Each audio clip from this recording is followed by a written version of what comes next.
Hey everyone, welcome to the Mustang Mach E Connection. I'm Dustin, and this is going to be a short video for, as you can see, I don't have a Mach E yet. I placed my order for my Mustang Mach E GT on March 24th, 2022. I got the VIN number for the vehicle mid-August, and my build date is now set for October 17th. So I should get the vehicle probably mid to late November. A little about myself is I do enjoy some scuba diving, so I'm going to be really looking forward to seeing what we can get into the frunk, because you know the frunk has a drain, so it's perfect, hopefully. I do drive my 2017 Subaru WRX. This vehicle here will be traded in for the Mach E.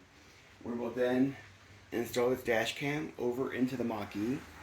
And I would like to play with some ideas about having a custom phone mount for the Mach E.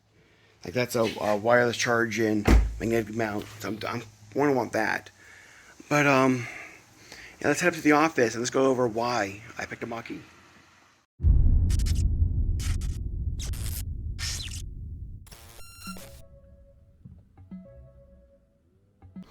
So why a Mustang Mach E?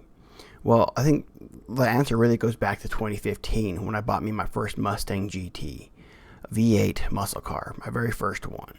And I had that car for 7 years, and in that 7 years, I had just nothing but a great experience.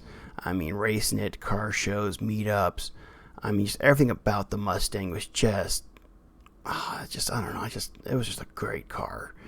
I ended up trading that in because I needed a newer car for work. But ever since then, I don't know, I've just never quite felt the same about my vehicle. You know, it's just came from something I was really excited about and happy with to being, oh, this is what I use for work. This is what I use to get around.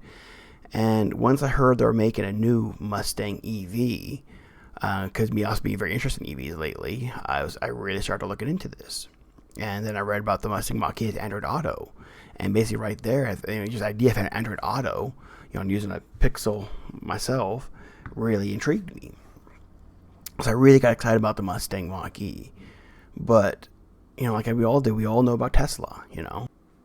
And then once I started looking at Tesla, the range became a big factor.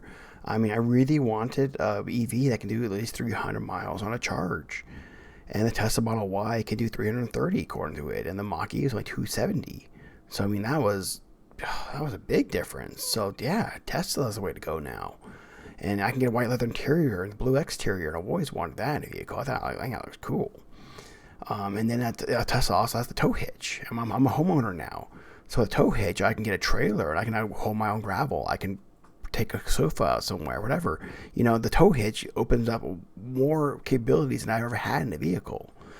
And it's just the Tesla humor, the fact that they will put fart mode in the car. It's just, the fact that they can have a little fun making their cars makes the car seem more fun to own.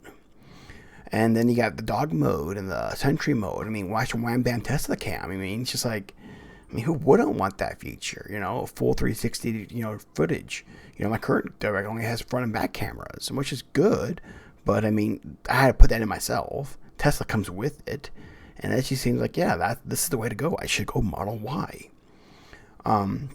So that was it. Yeah. So I sat down and I started doing the finances and trying to spec the car out exactly why I wanted it, and to get where I wanted it, I would be paying about 10 grand more than I wanted to spend. So I was kind of off on EVs for a bit. Like, I'm just going to wait till they come cheaper. Well, then I started looking back at the Mach E. And I'm like, yeah, it doesn't quite have the range I want. But if you go to like a third party person, like Edmunds, they're doing a lot of range testings. They show the Mach E is getting 300-mile range. And the Tesla is actually only getting 270 range. They're very similar in range, what I'm saying. In the end, they both plug about 270, 280 together. So the range was no longer a pro for Tesla for me. So once that got put it out, it's like, well, what about the tow hitch? Well, you can get an aftermarket tow hitch on the Mach E. Now, it's not recommended by Ford, and Ford do not insure it, and they do not give you a rating for it. So it's probably not the best idea right now, but you can do it. And the Mach E just looked better. It has that Mustang style, which I miss. I love the style. It's a Ford product. Again, going back to my old GT, I'm really happy with Ford. And the Mach E has a front screen for the driver. I love that in my Subaru. That's where I'm used to looking for my speed. My mother's Mini has it in the center, and looking over to my speed, to me, it's distracting, and I've drawn that car many times, and I'm still haven't gotten used to it. The Mach E also has more buttons. I'm not dependent on the screen like you are in Tesla. I'm worried about one day I'm going to get in my car, the screen's going to be dead.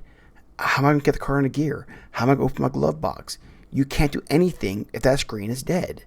So the Mustang Mach E, I'm not sure if this is any better, but it does have its own shifter knob. It does have a lever for the glove box. So in theory, I haven't tested it yet, but we probably will test that when we can. If that screen does die, can I put my car into gear? Can I still get home if my car is having problems? If my screen is dead, can I get home? And I think you can in the Mach E. And again, Android Auto. I just really want to use Android Auto.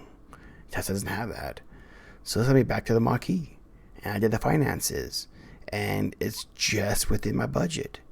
And with the tax credit, now we're well within my budget. So, I ordered me Mach E. And that's where we are today. The Mach E's on order now. I should get delivery in November. So really until then, we just got to wait. I don't plan on making more videos until I get the vehicle. So until then, see you later.